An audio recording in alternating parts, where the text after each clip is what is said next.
good evening, and happy Tuesday.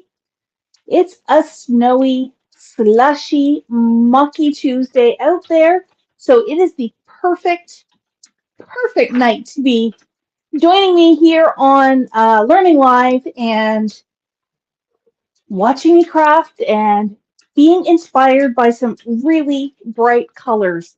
Happy New Year, those of us, if you have missed us the last week, or you know what, Happy New Year. Every day is the start of the next 365 days, so I don't mind saying Happy New Year more than once. We're going to have some fun tonight.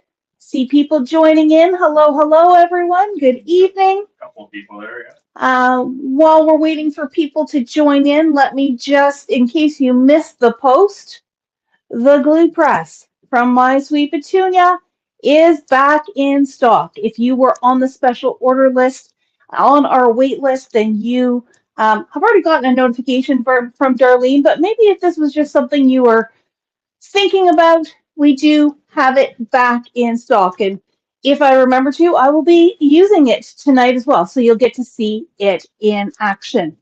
It's, like I said, gray, blustery, slushy, icky out there. So I thought I would pull out my Hero Arts neon watercolors. I've got 3 colors here. I've got a few more off to the side there. And I'm actually going to be, creating something that I've had as an idea for probably close to a year. Well, maybe not quite. So we saw these rub-ons back at the trade show in Columbus. Was NAMTA in Columbus, Matt? Yeah. Yes, at the end of March, beginning of April. Yes. And I absolutely loved the whole black and white idea. From a rub-on standpoint, and then these are from Simple Stories. So this is all part of the Simple Vintage Essentials. Yes. Essentials line. I'm going to move these just because they're casting a bit of a shadow.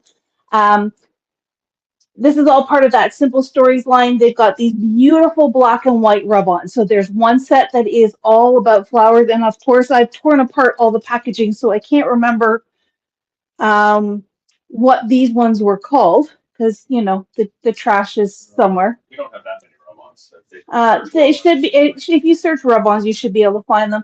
So each package comes with 2 sheets. So there's one package that is florals, one package that is butterflies, and I think at one point there was a third one as well.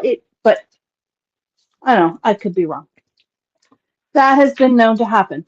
But on top of the rub-ons, there is also a black and white bits and pieces ephemera set. So what I thought... Mari says hi, and even I got a hello. Oh, hello, Mari. Welcome, my friend. Welcome to everyone who's joining in. We're going to take all these black and white pieces, and we're going to give them some color. And I'm going to be using the Hero Arts watercolors and some fun stuff. This is just an example. So this was a black and white die cut piece that I have colored with the watercolors. And then here is a flower rub-on that I put on top of a watercolor swatch. Actually, this one is actually really cool too. And what I really struggled with is I love it when you can see kind of those little bits of the edges of the watercolor, but I also loved the vibrancy, but I didn't want a whole lot of extra. So you know what, we're gonna play around and make some stuff.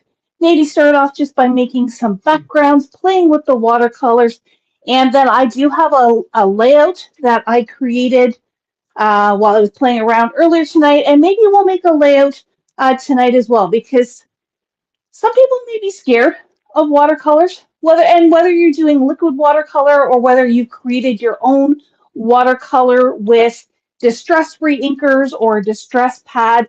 A lot of the properties are the same. And here is a little known fact to my crafting community.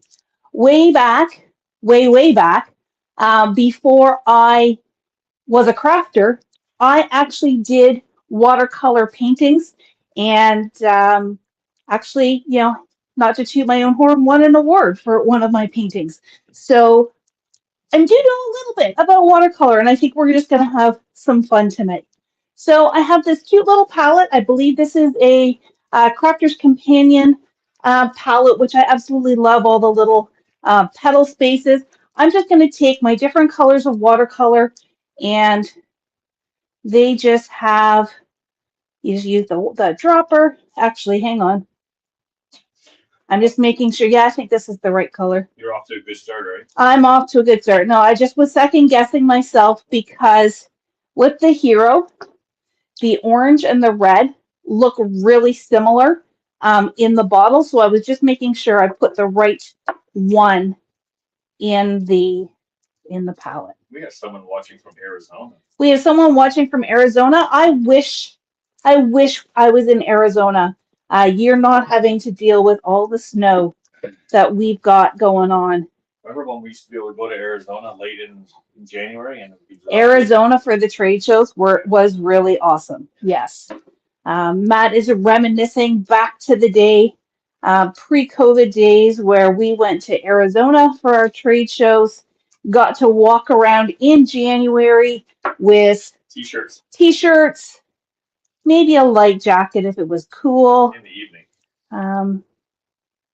Yeah, so, all right, I think I just have the pink to add in here, and then I have a full palette here of these watercolors. These are the neon watercolors, so you're going to see a lot of vibrancy in what I'm going to create. The other thing I do have here, sorry for reaching across the camera there.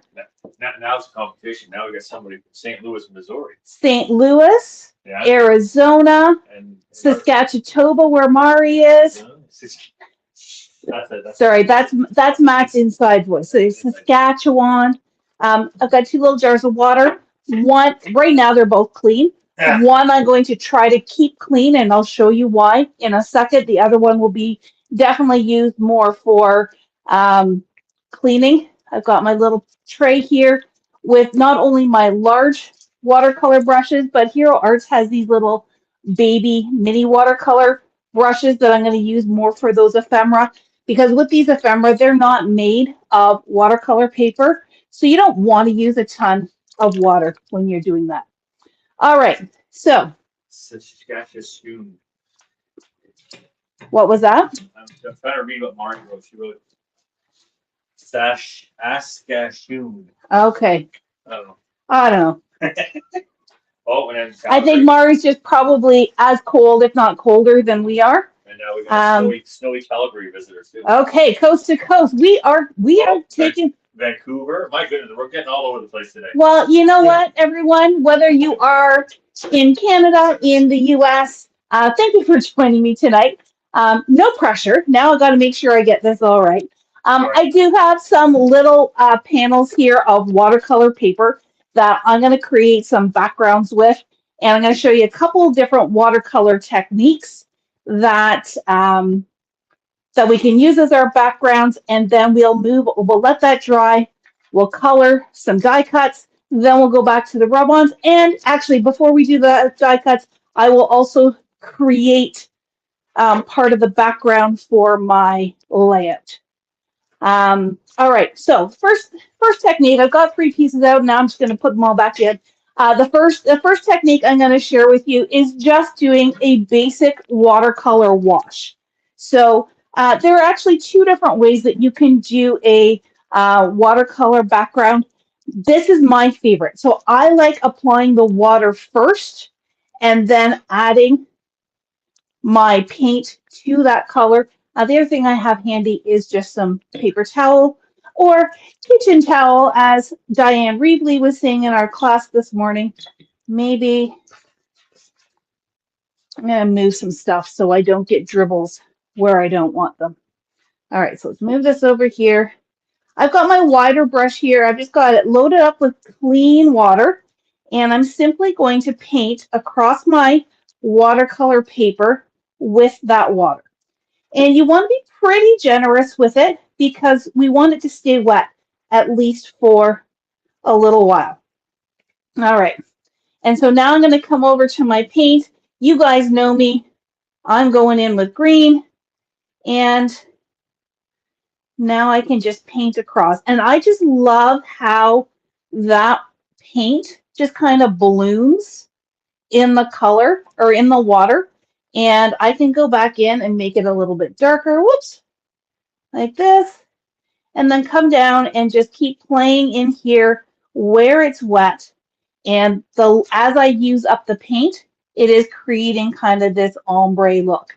Now, if I wanted more of a consistency, I could come back in with the dark area down here and make it darker. But I kind of like that. I think this is kind of neat. You can also move it around. This one we don't have quite as much paint on here. But if you need to move that color, you can do that. So right off the bat, I'm just going to put this one off to dry. And let's do one more. This one, I'm going to do the same kind of technique, but I'm going to do 2 colors instead of 1. And we're going to watch the magic. So I'm getting this wet again. My water's not too dirty yet, so I can just keep going. And since I'm going to use the same colors, even if it was a little bit tinted, it's not too bad. So I'm going to do green again off the top. I love that bloom. I love how it just kind of takes off and does its own thing. And you can see that wherever there is water, the paint is going to move. And now, just to be different, I'm going to come down and I'm going to grab some yellow and start at the bottom and then come up. And so that's just going to start to blend in together. And this is where you can do stuff like this. And your paint is really only going to move where there's water. Now, I've got this big, long green dribble here. I like that. Matt likes it. If you don't like it, here's what you can do. This is where paper towel or kitchen towel is your best friend. Don't dab, don't touch your paper. Just lightly kiss the paper towel to the puddle, and it will soak it in. That's why they call them sponge towels, at least one of the brands. I'm dabbing, but I'm only dabbing at the puddle. I'm not dabbing at the paper. If you start smooshing it, you may leave white marks. But again, we've got some nice variegation happening here. And I can even add a little bit more water if I really want to blend this out a little bit more and just get it running again. So that's 2 ways. You can, and it's the same technique. It's just whether you use 1 color or 2. Very bright. It is very bright. It's the neon in the neon watercolor. All right, so technique number 3. Technique number 3. One thing I really love about playing with water and playing with watercolor papers, as I was saying with that last one, is the paint will only go where there's water, so long as you are using this water technique. So what I can do is I've taken a different brush this time. You could use the flat one if you want. But I'm going to create a little swatch here, just in that top left corner. I'm going to create another bubble down here in the middle on the right. Hard to see the water. It is hard to see the water. See if I can. No, not really. Oh, there we go. So you can see where I've got my 3 splotches of water. This is where it's really going to show up. So I'm going to take some orange. Bloop. And let's clean it in my now dirty water. I'm going to do, we haven't done any purple yet. There you go, Darlene.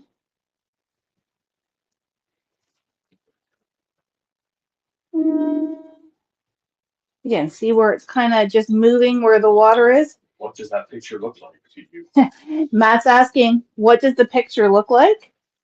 I'm going to do some pink.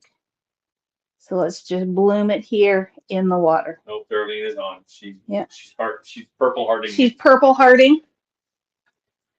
So you can see, and if you've got a lot and you really do a tip, then yes, it's going to move. But what's really cool is I've got these 3 blotches, but I'm not at all worried about them blending into each other because the water is not connecting them. Does that make sense? I hope it makes sense. If I now want them to connect, I can go like this and whoop, open the door, and they're moving through. You've contaminated the purple. I have not contaminated it. I have simply blended it. And here I can make a little hallway from the purple to the pink. Maybe add a little bit more pink in here. Look at it go. And just see how it moves. Oh, Karen is asking, did you say what the brand of the liquid watercolor was? Okay, so is it Karen Day? Yes. Hello, my friend Karen Day. So what I am using is the Hero Arts Neon Liquid Watercolor. You could very easily do this same technique if you were using distress re-inkers. So say one of these guys. You could also do very much the same technique just by taking a distress ink pad and creating your own paint palette. Basically, you need water, my dirty water, my clean water, and you need an, let's call it a color source. So whether it's liquid watercolor or whether it is re-inker or whether it is from an ink pad, as long as you've got an ink or a color source, then all of these techniques will work. Now, I will say the liquid watercolor does have a bit of a higher concentration. And because these are neon, you are getting that vibrancy of color. You might have different experiences if you were to use that re-inker. Does it work with Copic re-inkers? That's alcohol. The Copic re-inkers are alcohol ink. So if you wanted to do that, I think, and I have not tried this, so just take this as a speculation. If you were to use rubbing alcohol instead of water, I think you could do something similar. However, I don't know. I like using water and using the watercolors because I'm not too worried about wasting the water, whereas using the alcohol ink, you might be a little bit more, let's say, frugal with the materials you're using. Oh, look at how the orange is finding its way down into the pink now. Well, it's because the yellow and the pink are mixing, not because the orange is coming down. That's really cool. So this is going to give you a really cool look. Now, what you can do is you can grab your heat gun and start heating these if you want to speed things up. This does have some really cool things happening. So I'm not going to mess with it. I am not going to mess with heating it because that'll move those puddles around. I'm going to let it sit to dry, and maybe by the time we are done, it'll be a little bit more dry and we can see what happens with that. I'm going to show you one more thing, and this maybe will also is another way to illustrate how those watercolors move with water. I thought you were doing rub-ons. I'm going to do rub-ons, but I need something to go behind the rub-ons. Oh. So we're going to get to that. So I've got my my watercolor brush. People seem to really like the vibrancy and brightness. The colors are awesome, and again, when it's winter and it's gray and it's icky, we want color. So I'm just going to go, and I'm going to keep this really simple, and I'm going to write the word hi. H. And you're not going to be able to see this because it's just clear water. But when I do this, whoop. Oh, no, that's my clean water. Oh, my clean water. Clean water. I'm going to take some purple and go over here, come down up here, and then that can kind of move. Look how it's all blending. And then, you know, because I got to have green. We're going to go green here. And I'll do the dark green in the dot. Bloop. And maybe just a little bit there as well. And then we're just going to let it move. So again, see how it's going? Look at this wheel on your left. Matt's getting a real kick out of watching the dark green and the light green. But you can see it's not blending or bleeding out into any other area. It's only going where the water goes. So we've got one cool little background over there. Let's quickly make up a couple more here so they can be drying that we can use for our rub-ons. And then I'm going to get a piece of 12 by 12. So I'm going to be using the Vicki Boutin Foundations paper. And what paper have you been using so far? This is just basic watercolor paper. I've got it pre-cut just because I had it in my stash. But the Tim Holtz watercolor paper will work. It does not need to be expensive watercolor paper. So let's do some purple. And, whoop, not in the clean. Let's get it in the dirty. Let's do pink. And I think I will do kind of this chartreuse color. Is that what it's called? Yep, chartreuse is this brighter green. And if I need a little bit more, oh, I just got my. I'm gonna go get some Matt's gonna go clean my clean water.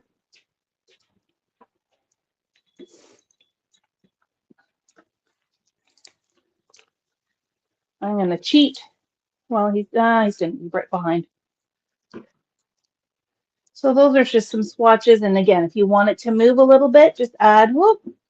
So that still had a little that chartreuse in it.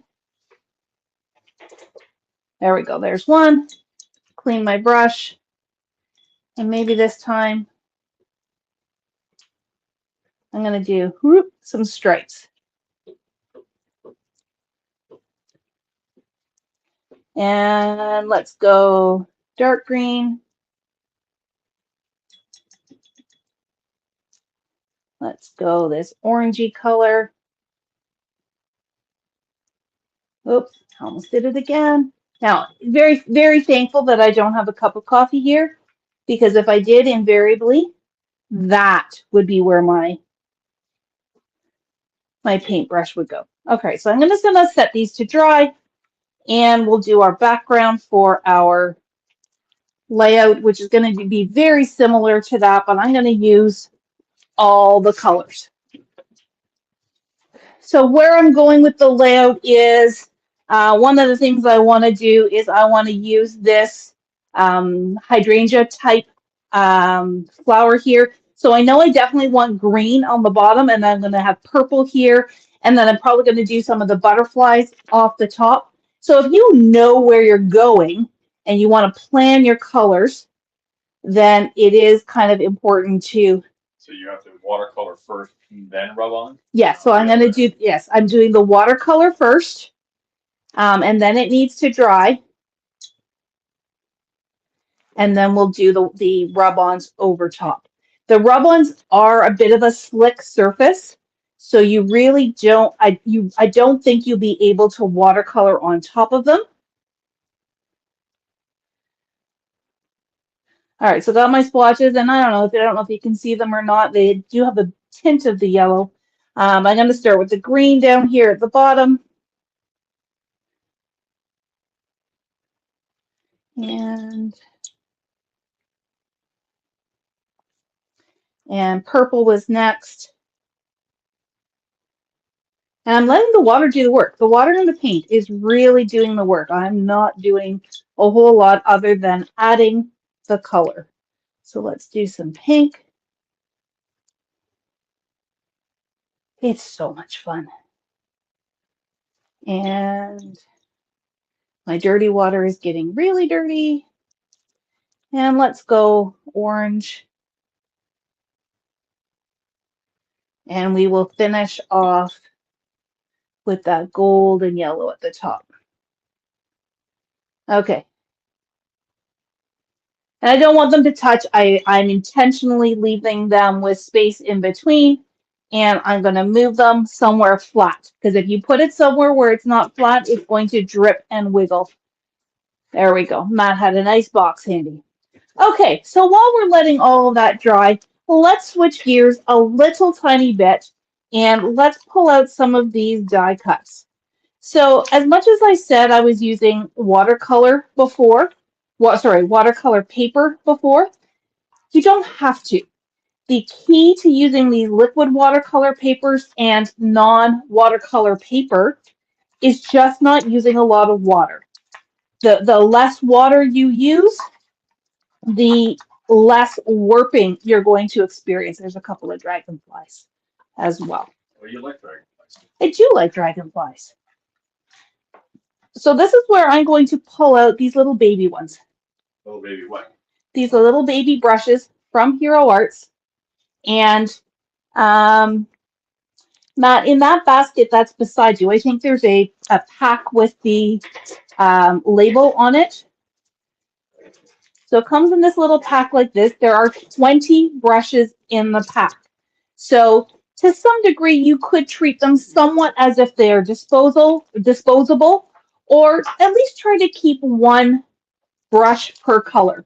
Now I did goof and my pink became my purple, but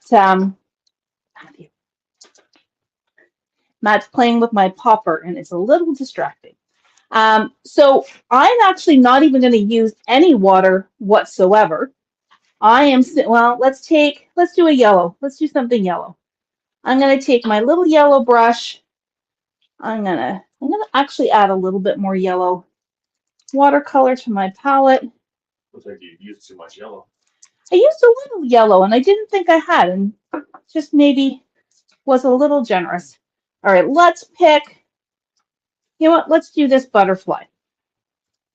Get everything else out of the way so that's nice and centered and probably too small, but I'm literally just kind of dipping into my palette, and then I'm going to paint a section here with the yellow. And even if you go over the black areas a little bit, don't worry.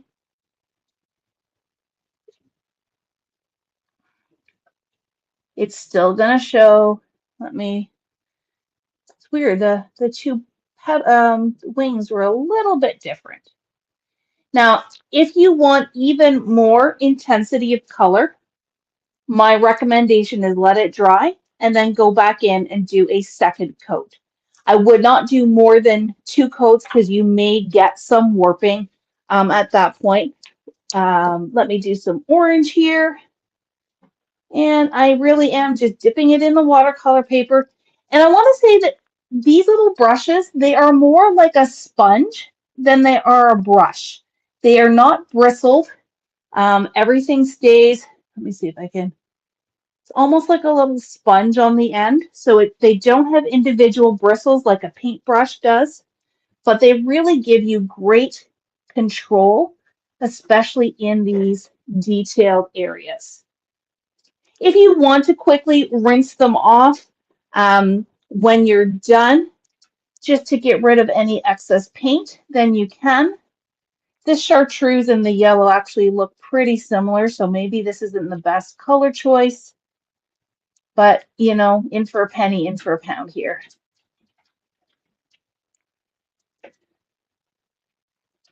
All right. So, and maybe I'll come back to my dark green. The problem is the little sticks are pretty fiddly, so if you've got fat fingers like me, they may not be very easy to pick up there. I've got some green in there. There we go. So there is my butterfly. I'm going to come over here and I'm going to do this because this looks like my little hydrangea blooms that I want to use on that rub-on, but a little bit more open. So let's grab some purple. Those brushes like to run around on your desk. The brushes do like to run around and my fingers are way too fat. So I'm just going to quickly, and if you get a little bit too much in one area, then just pull it over and smoosh it around. So we've got some here And here. And a little bit really does go a long way. And if you want it, again, if you want a little bit lighter, a little bit intense, little bit less intensity, you can add some water. Not too much again on these die cuts. But you can. They're rub-ons. These are die cuts. Oh, those are die cuts. These are the die cut. This is from the bits and pieces. I thought those were the rub-ons. No, I have not gotten to the rub-ons yet. Do we have any questions so far? No, I think everybody's just watching. Everybody's mesmerized. So much like coloring, and I know Karen knows how much. Karen and I have taken Copic classes together way back in the day. Coloring is so relaxing, and even though I'm going pretty quickly through here just to get it done, if you take your time, you can really, really just relax into the coloring.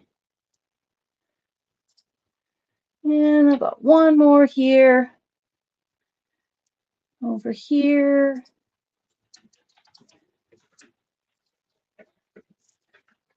So there's that, oops, there's that purple flower coming out.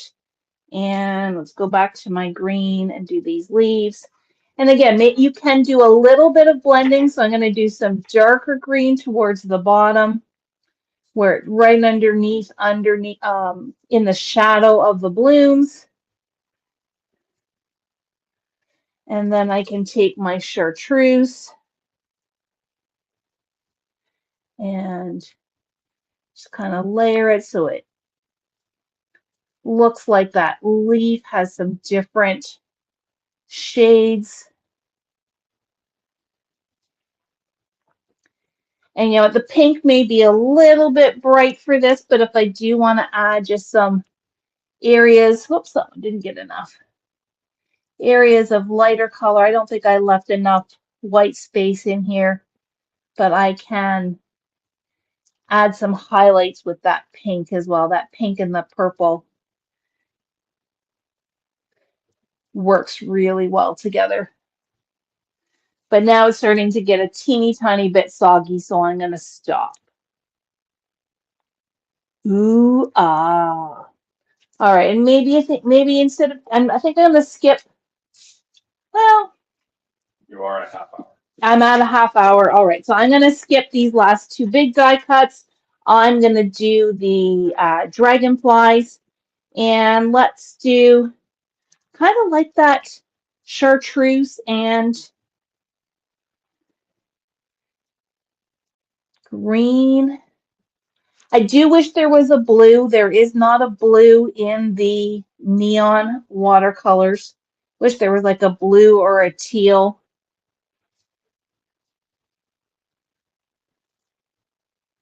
I have not gotten adventurous enough. If I mix the yellow and the green, I guess blue is the primary color. It's not gonna. So I say if I mix blue and yellow, sorry, green and yellow together, I'd get blue. But no, it doesn't work that way. You know what? Let's go orange. And I'm gonna do just a little bit of water with that. No, they didn't work. So, you know what? I got some really interesting dragonflies here. Don't know that I've ever seen orange and yellow dragonflies, but hey, it's my creation, so it really Colors matter. It really doesn't matter. All right, so there, I've got my little dragonflies, I've got my butterfly, and I've got my flowers. All right, so I'm going to put my little brushes away because knowing me, I would put my paper down right on top of a wet brush. Raise your hand if you know what I'm talking about. No one's going to admit to that. Well, they might, you know, kindred spirits and all. Let's go back and we got to do some rub-ons. All right, so let's grab this one here. And we've got these guys as well. So I do still have a little bit. I'm going to move these because, again, spills. All right, so here I do still have some puddles. So let's see if we can just take some of the big puddles away, just in the interest of time. Don't you have the magic of camera where you have the ones already dried? No, these ones I don't have any already dried. There, that one's not too bad. And I'm going to hit them with my heat gun. Woo.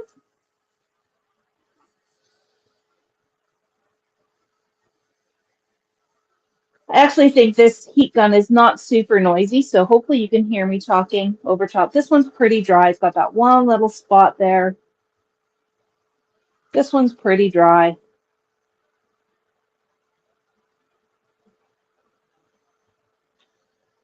Okay.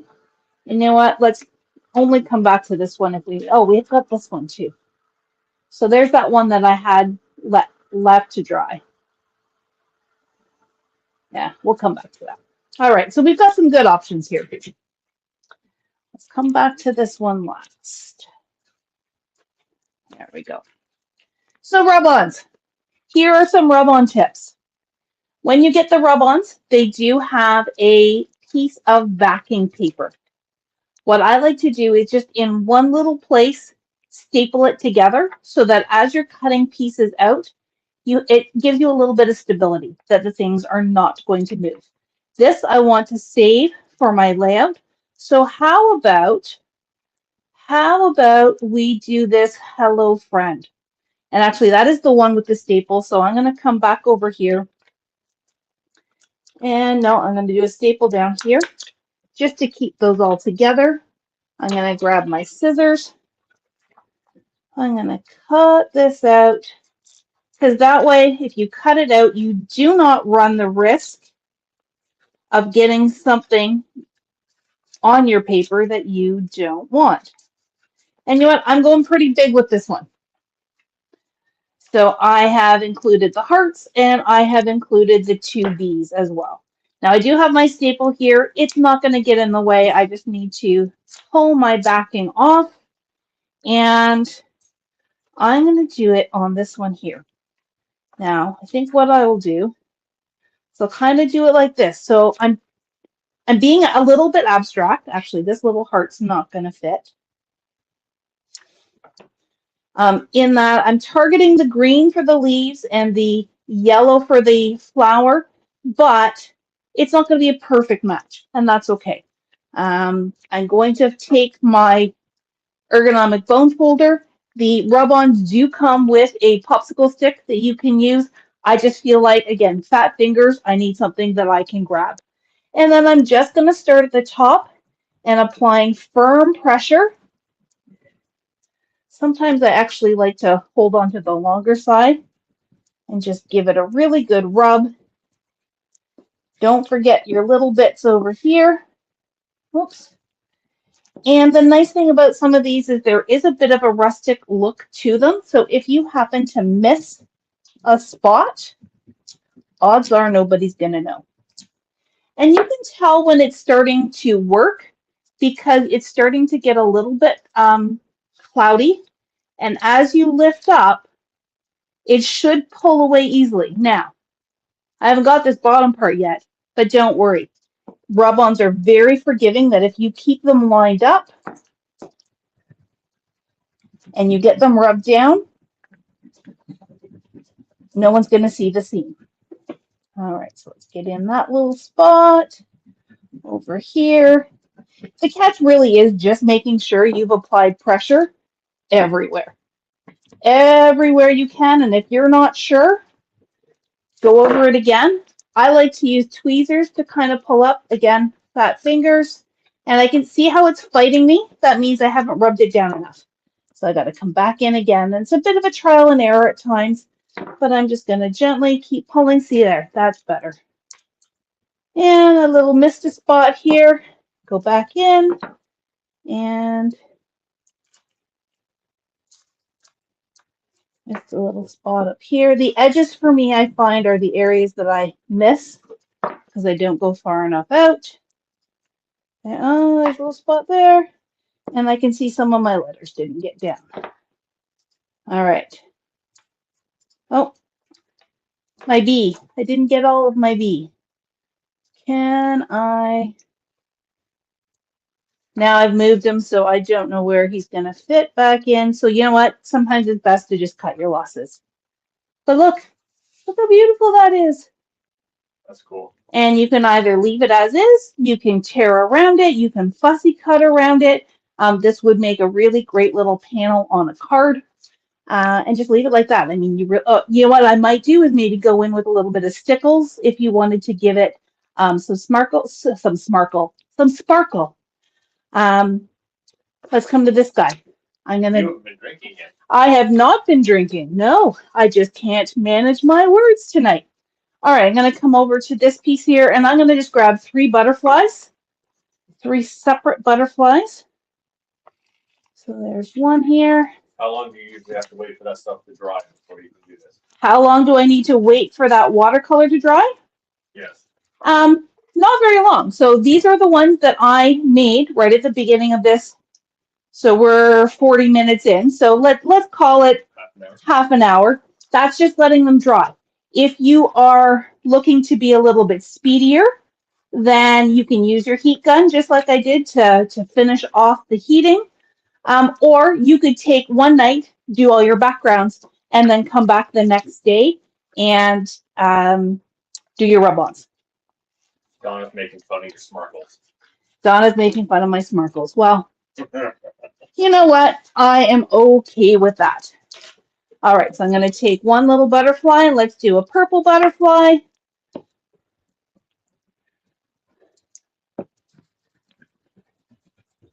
Do, do, do, do, do. Nope, it's fighting. Rubbity rub. Jiggle, jiggle, jiggle. Earthquake. Oh, am I jiggling the camera? I apologize. All right. Oh. And sometimes being in a rush is not a good thing. You just have to be patient and do a little bit at a time. It looks like it's harder to do than the scratch and win bingo cards. Depends on the scratch and win bingo. Sometimes finding those numbers, they're so small. What you do? Maybe I'll just. Maybe I should save the popsicle sticks for scratch and win bingo cards. All right. So this one's not perfect, but it gives it. Matthew, can you move to the left, please? Thank you. Kind of cool. This one I've left the heart on. Because it's not totally dry yet, maybe? No, it should be fine.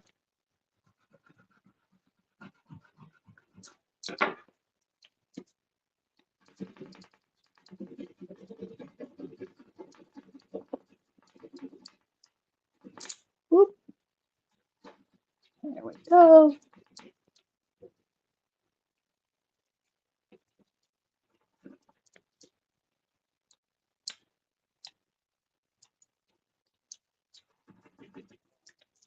I think it's mostly because I'm rushing.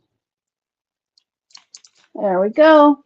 And I'm going to do this last one down here on the chartreuse.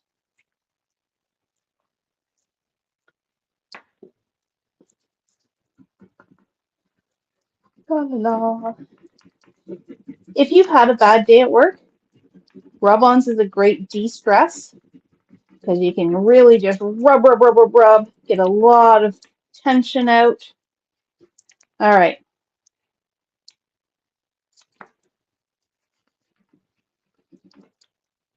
Last one.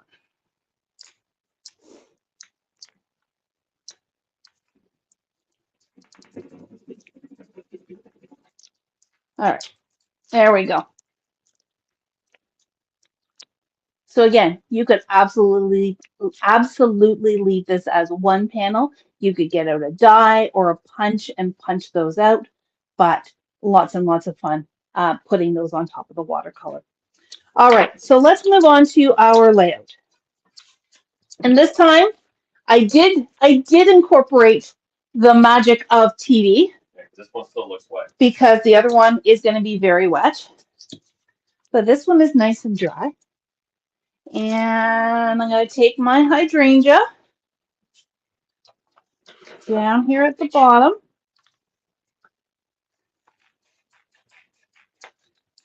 And I think I'll leave that heart on. Around. And I'll leave those hearts as well. You're in a hearty mood? I'm in a hearty mood. So I think I'm going to go like that. Come back. Donna says she's in no hurry, but she's not going anywhere now. No, nobody's going anywhere in this weather tonight. So as I said, this was just on Vicki Boutin foundation paper, which is nice and smooth. You can do rub-ons on a textured paper. I mean, we were doing it on this watercolor, which does have a bit of a texture. But if you want to make sure that you're getting lots of good coverage with all of this, then the smooth is a little bit, you'll be a little bit more successful with the smooth than you would be. Yeah, look at how much easier that one's cut. Oh, I missed part of my heart here. Doo-doo-doo.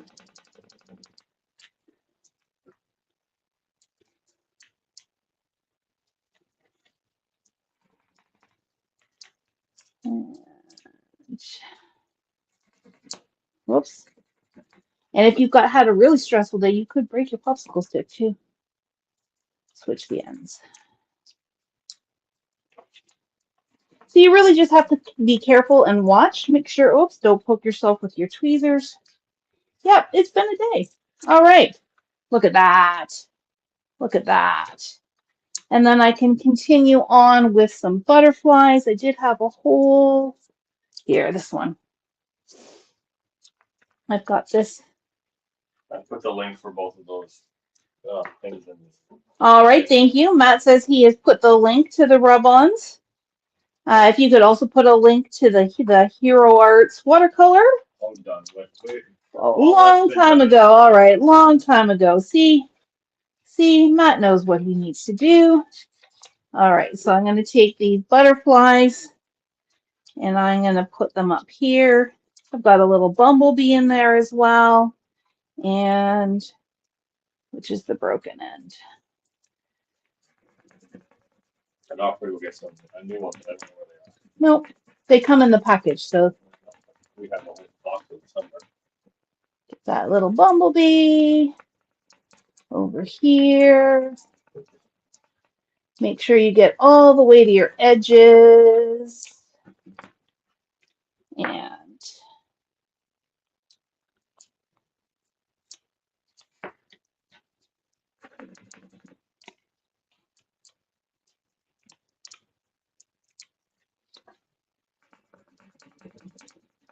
just peek and watch, peek and watch.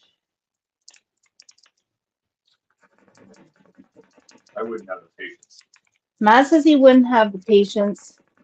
Sometimes the patience comes when you don't even think you're going to have it. I'm afraid I'm going to really poke myself with those tweezers. All right.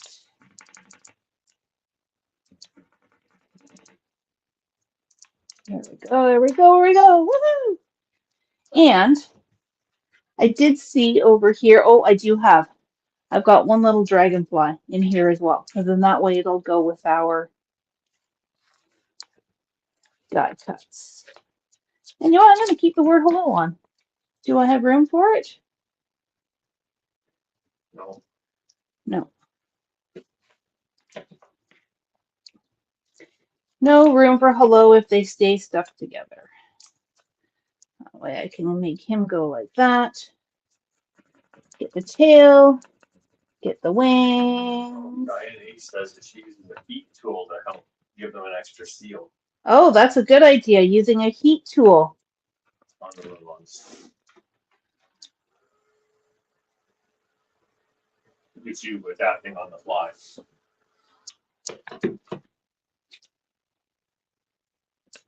Oh, that did work. Good, great tip there, Diane. Thank you. All right. And then let's just poke hello up here. I'm going to give it one little rub. Let's heat gun it.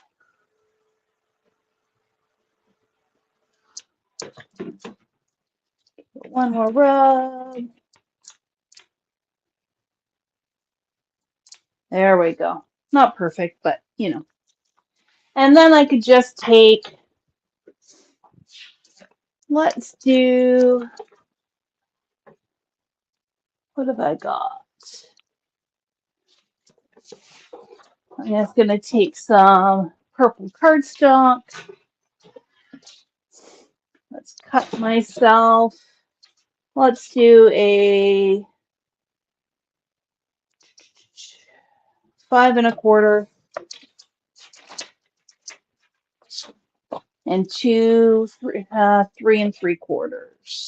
So,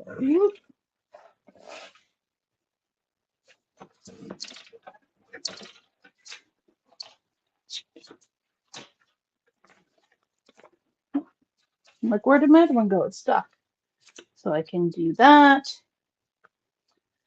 For my photo mats, I am going to just use my tape runner, but when I adhere the die cuts, I will use that glue press. So we can do that. And do that. And then these guys. So this would look really cool right here. So glue gun. Here we go. I'm just going to put it at the bottom.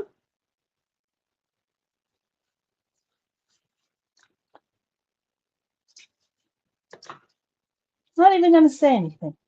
But I just put the glue at the bottom so that I can tuck my photos underneath. Like so. And then I've got my butterfly. And I'm just going to use my thumb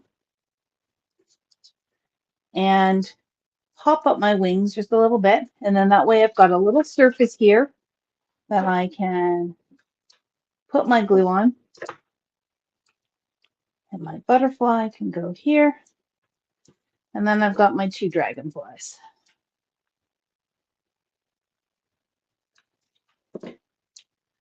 One can go here.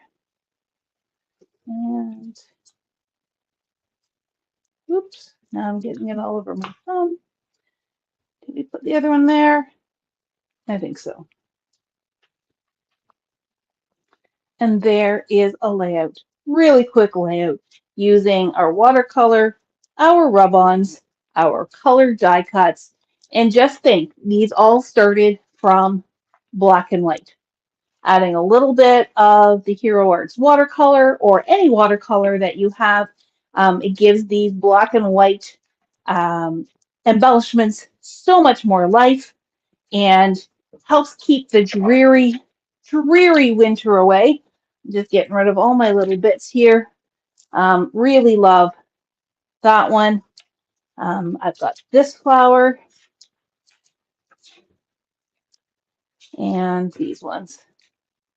So your homework, should you choose to accept it, is find something with color and play with it because it will make you happy. And if you don't have anything with color, then grab your inks, come in and grab some black and white rub-ons, grab some black and white die cuts, and start coloring away.